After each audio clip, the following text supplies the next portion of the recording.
Salut à tous, on se retrouve aujourd'hui pour parler du FC Barcelone en ce vendredi 3 janvier. On commence tout d'abord avec une très bonne nouvelle pour le Barça.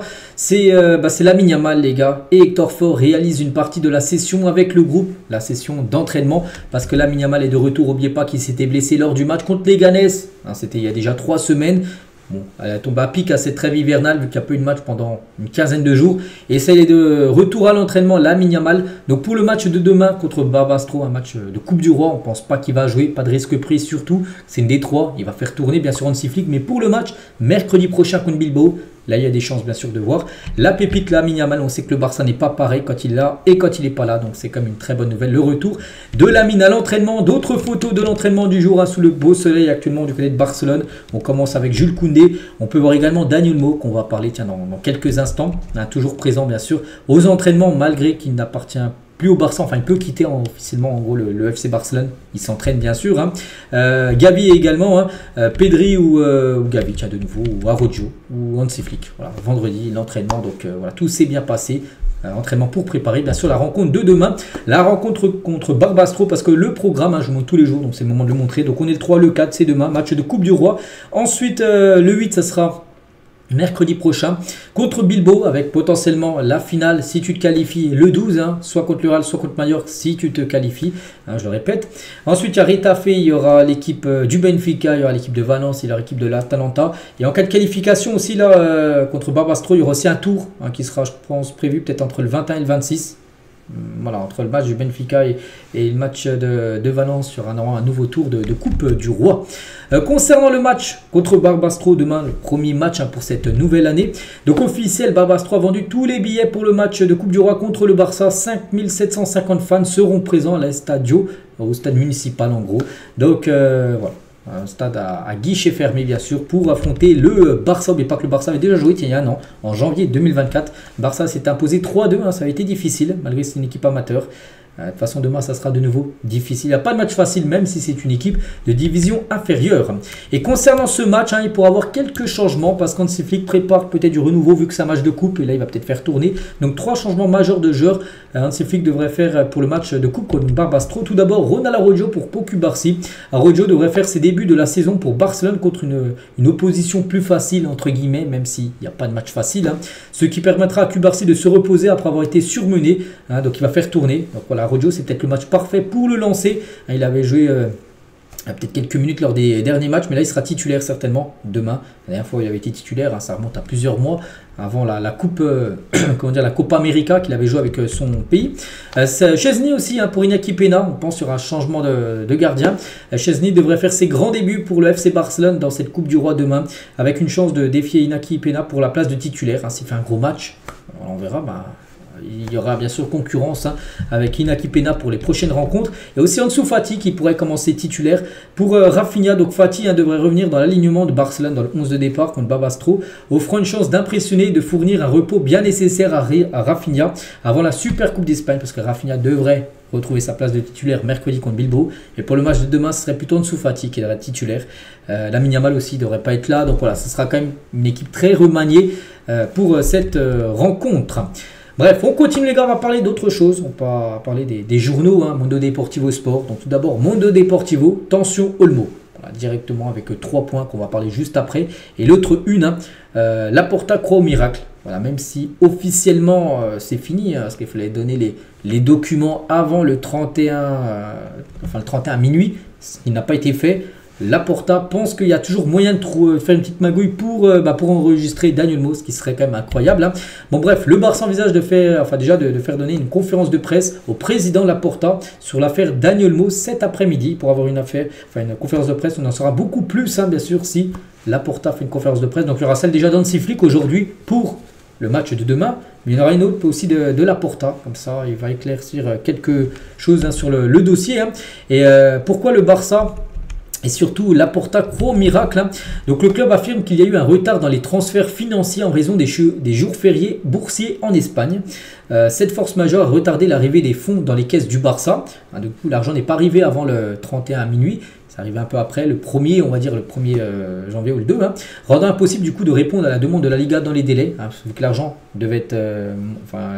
le Barça devait montrer l'argent qu'ils avaient. avant le 31, ce qui n'a pas été fait. Du coup, ils n'ont pas pu répondre à ces délais, on peut dire. Donc après une réunion qui vient de se terminer, le club espère boucler les inscriptions, en gros, très prochainement. Donc voilà, en gros, il espère avoir un délai supplémentaire, en gros, Laporta, de la part de la Liga pour enregistrer tout simplement les deux joueurs, Daniel Olmo, mais aussi Pau Victor, qu'on oublie beaucoup. Mais voilà, on parle beaucoup de Daniel Olmo parce que c'est peut-être lui qui aurait pu jouer parmi les deux. Mais voilà, donc le Barça est très optimiste. Hein, donc voilà, pour le Barça, donc a informé Daniel Olmo et Pau Victor qu'ils finiront par être inscrits demain. Donc aujourd'hui, hein, entre 11 et 12 heures, cela devrait être résolu. On en saura beaucoup plus jeudi dans la journée. Voilà, bon, pour l'instant, moi quand je fais la vidéo, pour l'instant, ils n'ont toujours pas été enregistrés, les deux. Hein. Et l'agent Daniel Olmo est sorti du silence, hein, donc je me sens serein car je fais confiance à Laporta et Deco pour trouver une solution. La Liga devrait soutenir le Barça dans ce domaine. Hein. Dani est heureux au club et je suis convaincu qu'il sera au Barça pour de nombreuses années à venir. Hein. Toujours avec l'agent de Daniel Olmo, nous respectons le président Laporta et Deco pour leur effort pour faire venir Daniel Olmo à Barcelone. Hein. Nous croyons à leur projet et que Barcelone va dominer comme ils l'ont fait à l'époque de Messi. Dani, sa famille et moi-même soutenons pleinement bien sûr cette vision. Voilà, de rester longtemps dans le futur. Hein. Quand Dani a choisi Leipzig plutôt que le Bayern, c'était pour un projet sportif, pas pour l'argent. Le Bayern a offert plus que le Barça en termes d'argent, donc il n'est pas venu pour l'argent, sinon il serait allé au Bayern. Peut-être un autre club qui lui propose encore plus d'argent que le Barça. Voilà. Mais la vision et l'engagement de Leipzig l'ont convaincu. Hein. Donc pour Dani, le projet est toujours plus important que le salaire. Hein. Toujours avec l'agent de Daniel Olmo, c'est celui qui est juste à côté. On peut voir Laporta, Deco, et qui est grand en plus en taille. Hein. Il est quand même un peu baraqué, l'agent de Daniel Olmo. Et également dit, hein, donc beaucoup de joueurs peuvent partir pour beaucoup d'argent, mais pour Dani, les émotions comptent. Hein. Il joue au football parce qu'il aime le jeu, pas pour le gain financier. Il a fait un énorme effort hein, pour rejoindre le Barça. Il reste engagé dans leur projet. Hein. Et nous négocierons avec aucun club, hein, parce qu'il peut partir ailleurs, vu que son contrat n'a pas été enregistré. Il partira pas en gros. Hein. Dani est un joueur de Barcelone et veut le rester. Il a travaillé dur pour être à Barcelone. C'est son rêve et Barcelone est la première et la dernière option pour lui.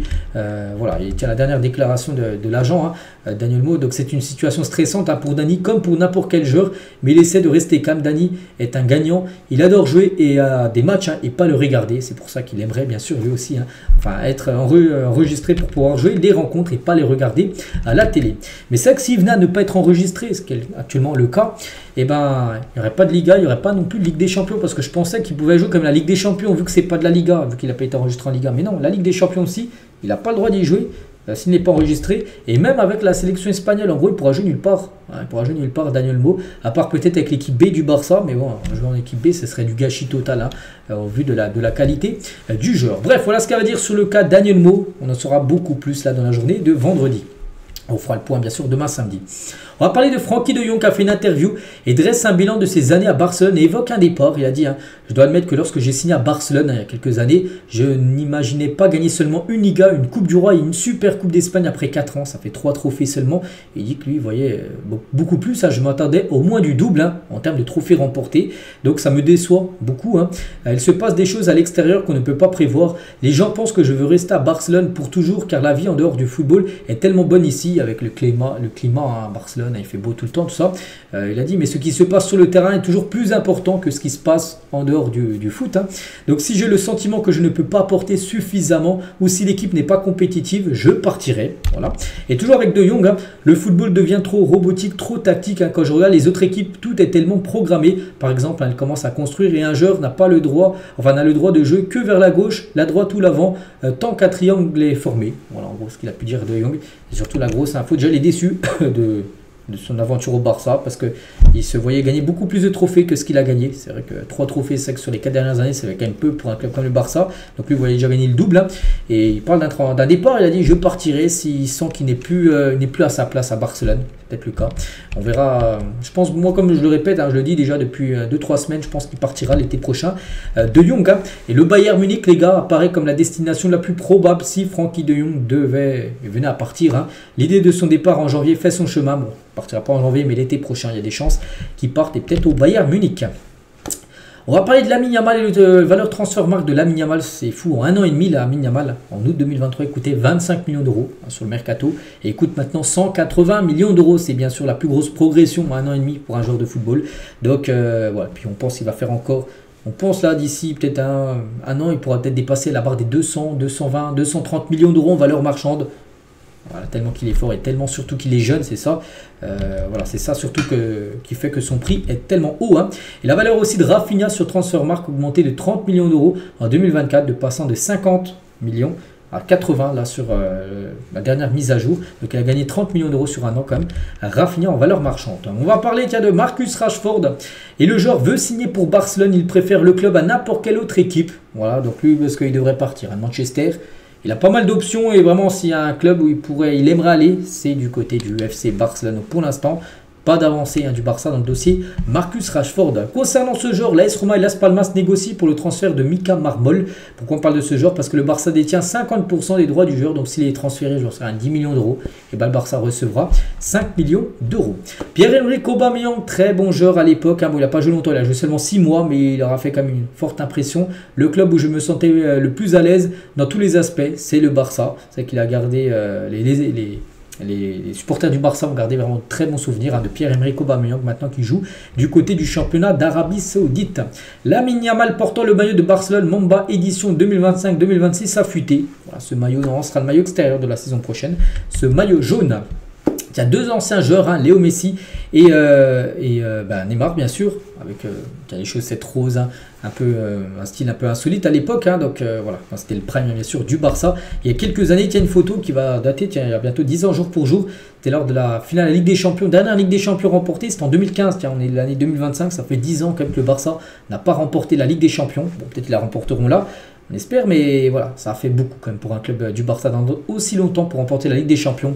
Mais le Barça à l'époque avait des joueurs comme ça, des Xavi, Iniesta bien sûr, et Sergio Busquets. Et on finit aujourd'hui les gars avec l'ancien joueur de Barcelone, Hugo Sotier, on en a parlé il y a quelques jours, il est décédé, est enterré, ancien joueur bien sûr, est enterré avec le drapeau du FC Barcelone, comme il le souhaitait dans ses derniers jours lorsqu'il était à l'unité de soins intensifs d'une clinique de Lima. Il avait dit, quand je partirai, j'aimerais partir avec le drapeau du FC Barcelone. Et hier, il s'est fait enterrer avec le maillot, le drapeau désolé du FC Barcelone. Donc on pense fort à lui, bien sûr, on pense fort à cette légende. Donc voilà les gars ce qu'on va dire aujourd'hui. J'espère que ça vous a plu. On se retrouve demain les gars. Demain on fera l'avant-match de la rencontre contre Barbastro avec la conférence de presse bien sûr de Hansi Flick, avec celle aussi peut-être de Laporta qui en dira un petit peu plus sur l'affaire Daniel Mo. On reparlera de tout ça demain et je vous souhaite une très bonne journée et à demain.